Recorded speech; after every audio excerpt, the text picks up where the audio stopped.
This is a redbud tree.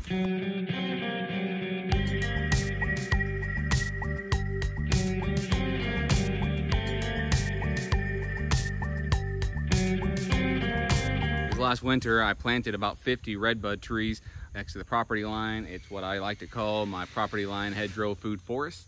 In that hedgerow food forest, I've got the arbor vitae, then black locust, redbud, and I planted 50 of those. Then I planted red mulberry, wild plum, and then nanny berry. This isn't really the time of year to talk about redbud because very first part of spring, one of the very first blooms of the spring are the redbud trees, and they've got this beautiful purple bloom, and the flowers off of them are edible. I think they actually are a nitrogen fixer. The same goes for the black locust as well. It takes nitrogen out of the air and puts into the soil, into these little nodules. A lot of the leguminous trees are. And you can tell the leguminous trees, they have these little pods on them. And the locusts have those, both the honey locust and the black locust. The redbud have them as well. And you can take these seed pods, and this one, I don't know how well you can see, but it looks like it's got, this one has 4 in it, and this one has 3. You can kind of see with the shadow. You see that? You can take those seeds and you put them in the ground, and it'll produce you another redbud tree. So they're very prolific, and if you don't mow everything down, then you'll have a lot of little redbuds that come up. I'm gonna go around part of the wooded areas around here, and I'm going to tag the redbuds with this red tape. And the reason I'm not just going to go ahead and dig them up and move them now is because really the best time for you to transplant trees is when they're dormant. That is after the leaves have fallen off and before the next leaves have come on. So in the late fall, winter, very early spring, sometimes you can do it. Really the winter time is the very best time for you to do it.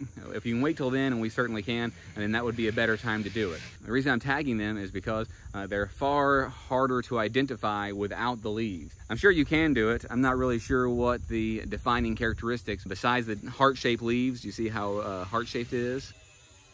And the purple buds, the purple flowers that are on it in early spring, those are the easiest way to identify it. Did I tell you that the purple flowers are edible? That's one reason why I've planted it. That's why I've got it up here in my food forest hedgerow. The arbor vitae you can make tea out of, and it makes a great hedgerow. It's evergreen, so it's going to be green all year long. The black locusts have edible flowers, as I've already said. The mulberry have delicious mulberries. The wild plums have plums, and the nanny berries have the nanny berries on there that you can eat as well. So all those things up here are edible, and they're going to provide amply for me in years to come and create a hedgerow. But anyway, I'm going to go through and I'm going to tag a bunch of these for me to move later, because not all the ones that I planted up here in the property line hedgerow food forest, not all of them survived. So the ones that died, I'd really kind of like to replace. I can't replace all of them. I can replace some of the redbud. In fact, if you look down here on the ground, there's one right here. It's got a lot of bird poop on it. There's actually several up here. I'm just going to take a little length of red tape, and I'm going to cut the red tape. Then this winter, whenever I want to transplant some redbuds, and I'll probably do a video over that whenever I do so, I'll know that this is a redbud. So all I have to do then is just dig it up and transplant it to where I want it. Let's go look for some more. By the way, over here on the ground, there's all sorts of these little pods too. So that means next year, if this doesn't get mowed over or anything, there'll be all sorts more redbuds right here around it. So I'll dig this one up this winter, and then there'll be more over here. And Nana wants some up there at their place as well. Again, the very best time to transplant is in the winter when they're dormant. So I'm going to go ahead and tag them now, and then we can move them up there for her later this winter as well. There's 2 or 3 of them around here. There's one right here. I'm not sure if I'll be able to get these when the time comes, because it looks like they've been, they're growing back up from a stump. But I'm going to go ahead and mark them anyway. And there's another one back here behind it. And there's one over here as well. So it's a little wild over here. This over here is north. This shed belongs to my neighbor. Right south of it, where it's wild, they mow quite regularly, and I never mow. This is my hedgerow food forest. I was spending a great deal of time with it almost every other day, picking up some of the weeds, but I've been neglectful of it, and it has grown up a lot. Right along here where some of the redbuds are, there is also a volunteer redbud that I didn't plant, and I'll show you. By the way, I've got to say I'm super surprised and excited about how well my black locusts have done. This is August of 2020. I planted these around January of 2019. And let me step back so you can see how much they've grown in that short time period. And whenever I planted them, by the way, they were only about 2 feet tall.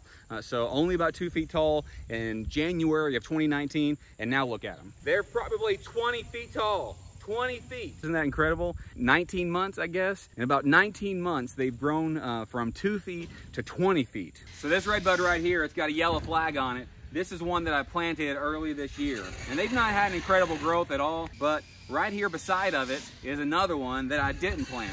The wind carried it, a bird carried it, I'm not really sure. I don't really think that they propagate from rhizomes. I'm gonna tag this one so this winter, whenever I'm checking all these things, I can replace the ones that have died with this one, just transplant it just a few feet over. I'm looking for the yellow tags this winter whenever I am trying to clear others, and also the red ones that I've done. If it doesn't have that, I'll probably end up clearing a lot of the ones that don't. I thought there were more than this up here. I'm not seeing any more right now. This is another redbud right here that has done pretty well, but interestingly enough, I planted redbud, mulberry, wild plum, and nannyberry right here next to this redbud. Looks like a volunteer mulberry. I've got them all over the place. I've done a video on that recently. They're very prolific. I don't know exactly what I'll do with this. Since I have so many, I'll probably end up just destroying this one. Oh, there is one. Look over here. Do you see it right here? Right here is one that I planted. It's got a yellow tag on it. And here is a volunteer. I knew there were others up here. It's very aromatic right here, actually, because of this creeping Charlie. It's ground cover. I actually moved some over to my front yard. It's in the mint family, I believe. It smells really good, and it doesn't really cause any problems for me, so I just let it go. That's all I'm gonna do. There's a whole lot more on the farm, but I only need to tag a few. If you like things like this, like and subscribe, hit the notification bell, select all so you never miss a notification. If you have any information about redbud, do you know if they spread by rhizomes, by roots? If you do, then let me know in the comments below. Thank you for coming. We try to do a new video every day at noon and a live stream every Sunday night at 8 p.m. on YouTube. Thanks.